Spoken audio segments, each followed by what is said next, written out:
Before I press the record button, I actually had to rewatch a really dope scene in the anime. A really damn dope scene. It's when Rayleigh is talking to the Straw Hats about Roger and how Rayleigh is going over how stupendous of a man Gol D Roger is, his captain. And he goes over Roger's final words, where before the last words Roger gave to Rayleigh, "I won't die, partner. I won't die."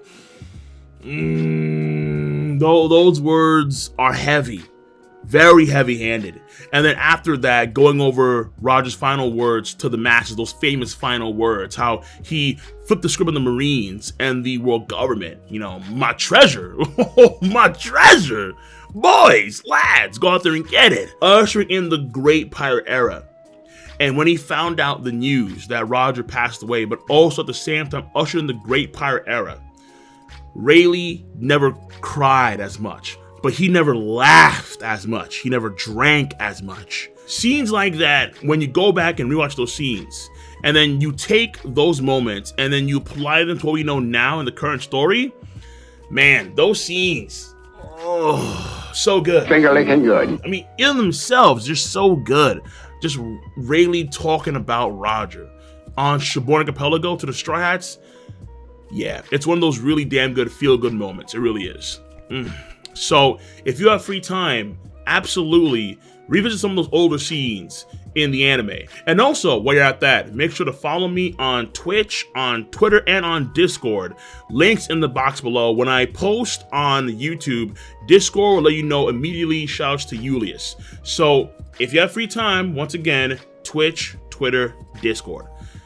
But for this video, we're going to talk about, of course, chapter 967.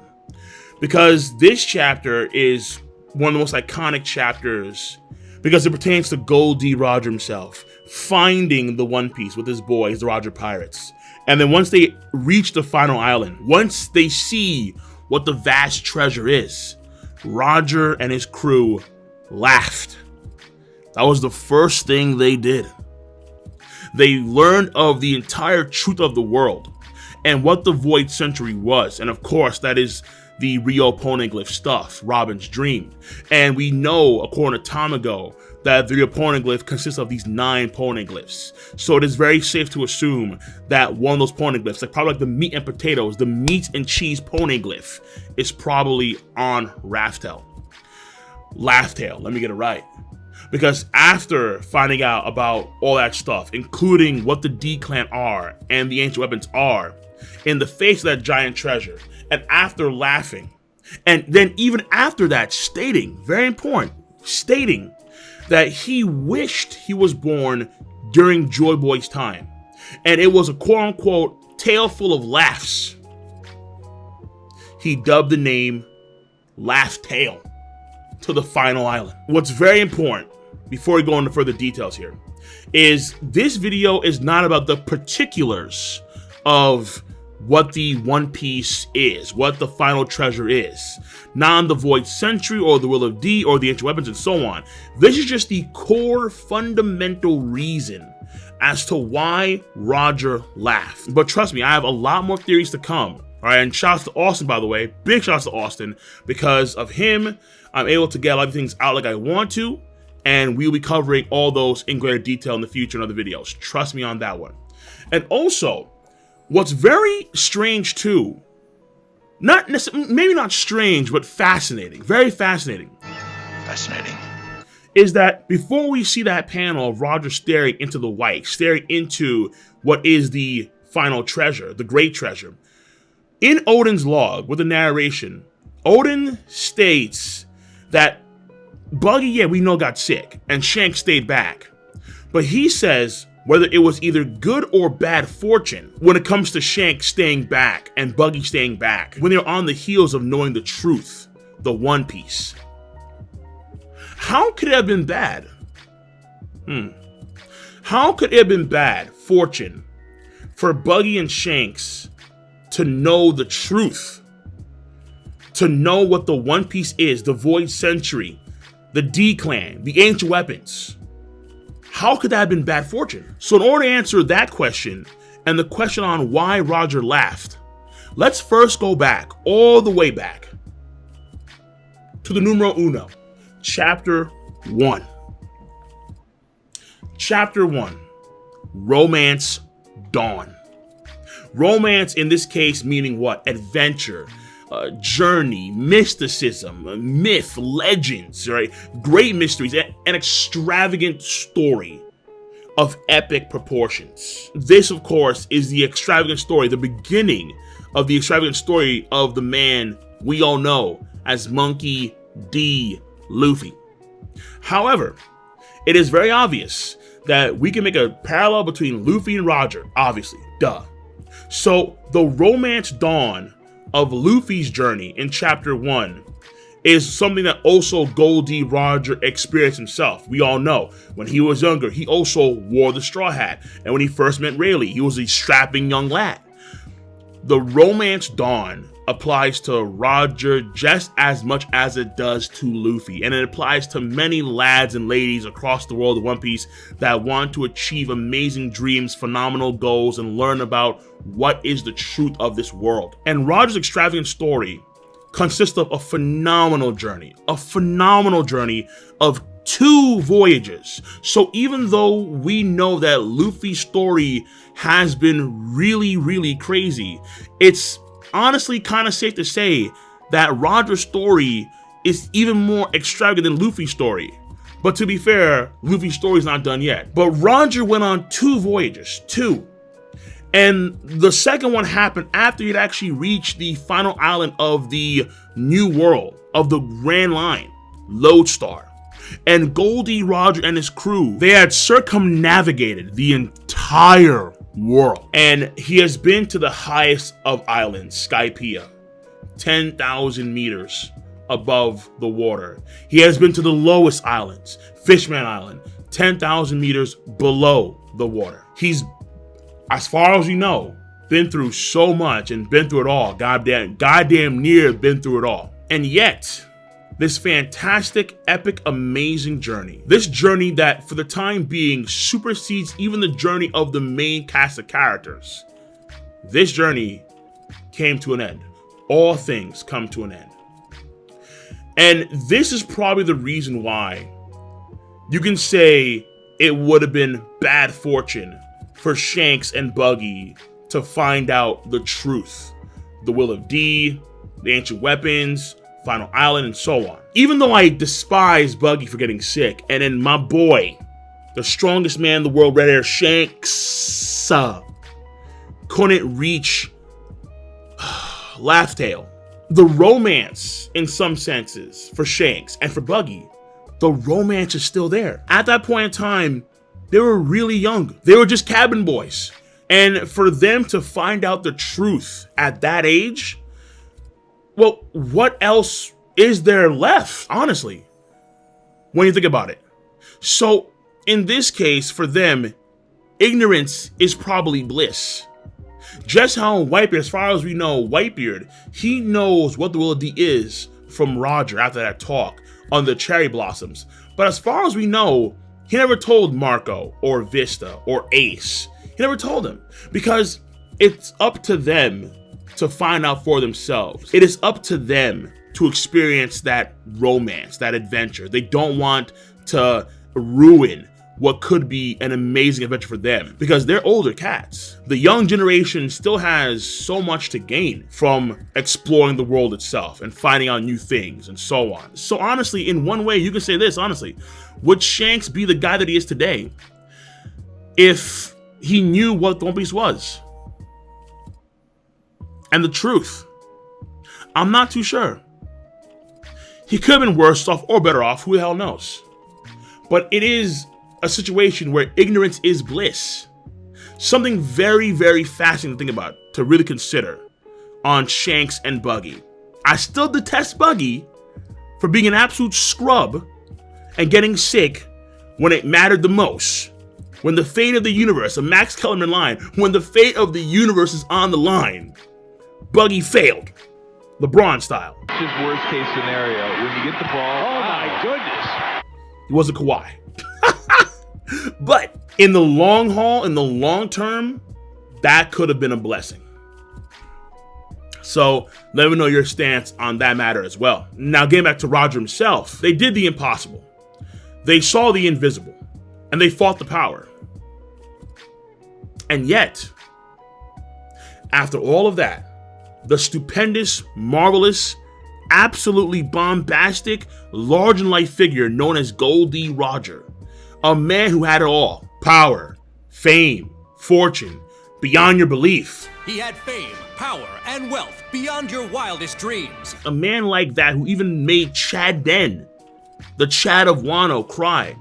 And by the way, when we see Chad Den in that chapter, when he finds the news of Roger dying and he's running around, he's crying and laughing, we get a sense of what Raylan must have gone through at that point in time as well. So that's why, again, when you go back to those old panels or you go back to those old episodes, now we know, you get a better sense. But that Roger, he wished he was born during Joy Boy's time, and the entire crew is laughing along with him. The only way I can possibly see someone like Gol D Roger wishing that he was born in Joy Boy's time is if Joy Boy himself and what they found on the final island is bigger, way bigger than Roger's own journey. Part of the reason why Roger left it all there, he left everything there in the final island, is because his romance, his journey was complete. He only had, at that point in time, probably a few months to live, and he couldn't go any further than he wanted to. He even admitted in both Stampede and also in the manga that him and his crew were probably too early. So it looks like, unfortunately for Roger, he was just simply born during the wrong time, and he had a terminal illness. So Roger could only go so far. So again, going back to his final famous words, he left it all there. Maybe physically, or maybe even spiritually, but symbolically, he left it all there on the final island. But I don't doubt that Roger did leave something there. I don't doubt for a second. Like, I would say, like, maybe let's say he could somehow infuse his voice into the real poneglyph that's actually on the final island. So let's say by the time Luffy gets there, he'll hear the voice of the poneglyph, but then he'll also hear probably Roger's voice mixed in there as well. Something like that. Maybe. We'll have to wait to see that world. It's kind of crazy, honestly. But the key person is Joy Boy. Because if Joy Boy's treasure, the greatest treasure, the One Piece on the final island, could lead to a global war pertaining to Whitebeard's comments when Whitebeard passed away, a war that will encompass the world, a war that Sengoku and the Marines and the world government, a war that they don't want. So how could something like that make Roger and the Roger Pirates laugh? It's got to be the scope. I would argue it's got to be the scope of whatever the One Piece is. Because clearly, Roger had a sense of Joy Boy's era. That's what he says. I wished I was born in your time. So whatever treasure is there, whether it's the real poneglyph bit, whether it's something that's entirely like some other treasure that's there, because it could be like multiple treasures, like multiple game-changing treasures all in one spot. Whatever treasure was there, it let Roger know full well what Joy Boy was going through. It's safe to say that whatever Joy Boy was going through was far bigger, was on a far grander scale than what Roger had to go through. Consider this. During Joy Boy's time, the Mermaid Princess Poseidon existed and it was active. An ancient weapon, active at that point in time. Not only that, but during his time, the great ancient civilization of immense power and technology existed during its height. We can safely assume that during Joy Boy's time as well, the kingdoms, the 20 kingdoms that later formed the world government were also active at that point in time. In fact, going back to the ancient weapons here for a second, if Poseidon is active, then Pluton and Uranus also must have been active during Joy Boy's time as well. The OD Ancient Kingdom is active, therefore it's safe to assume that all of the ancient weapons were active at that point in time. In their primes, they were firing off or doing all types of crazy stuff across the entire planet. And to remind you guys, Roger has never experienced an ancient weapon. When he talked to Shiki but during the Ed War, or before the war kicked off, Shiki was aware that Roger knew of the location of an ancient weapon. So Roger himself never actually experienced what an ancient weapon could do or what's about. And Shirahoshi wasn't even born at that point in time. So as amazing as Roger's journey is, the man himself never actually experienced an ancient weapon. Not only that, but it's very possible that Zunisha or Zunishas roamed about during that point in time as well. Because we know that Zunisha is a creature that predates the Void Century. And I'm going to bet a lot of money that when Zunisha was punished, it was during the Void Century, during Joy Boy's time.